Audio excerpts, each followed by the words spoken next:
I have a special guest with us. I have David Lee, who is the general manager of the Hartford, Stamford, New Haven bus transportation. Get the big question out the way, the one that a lot of people have been talking about, and I know before January, before the new year, it was speculation of the whole bus fare rate. So you guys in New Haven, they have increased the bus fare 20 cents. It was once 130 last year, and now it's 150.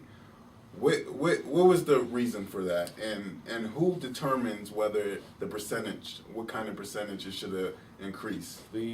Of their trip. The $1.50 really only covers of course, lots of people can then reduce their actual the cost of an individual trip by buying a multi-ride ticket.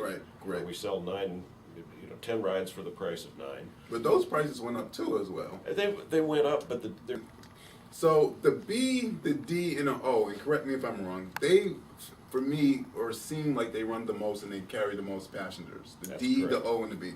So why not put those buses and make sure they run with the big buses that you guys have implied, I guess, a couple of years. I know now they're 2, 3 years old now. Why not just operate with those same buses instead of, having mixed buses?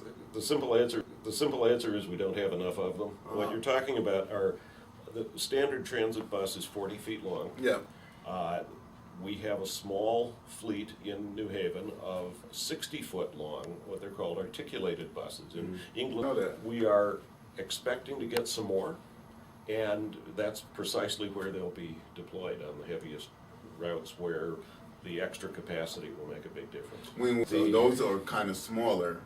Well, no, actually, oddly enough, the oldest buses that we have running in New Haven now were built in 1996, and they really were replaced some years ago and put in a contingency fleet for emergencies, and they've since been put back into service because we needed to add buses.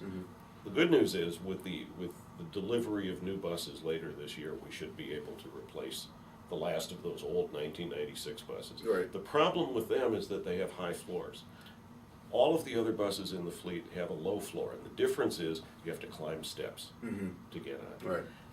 For people with disabilities, the front steps fold out into a ramp or into woman, and her name would stay anonymous, but I was telling her that I was going to have this chance to speak to you and speak to you about some of the buses in New Haven. And she said that the New Haven buses is probably the second worst thing in New Haven, right behind the crime rate. Now, I wouldn't go that far, but I understand her frustration. So I was wondering, do you implement programs or workshops for your employees so it could be a more friendlier and a better bus ride for the passengers? Because I know the bus drivers, they see hundreds and thousands of people a week, a day. And I know it gets frustrating for the bus drivers and for the passengers. But I know a lot of people in New Haven, the citizens of New Haven, they feel that sometimes the bus drivers are kind of not as friendly as they should be. But I think on the whole, our people do a truly outstanding job most of the time. Most of the people do an outstanding job most of the time.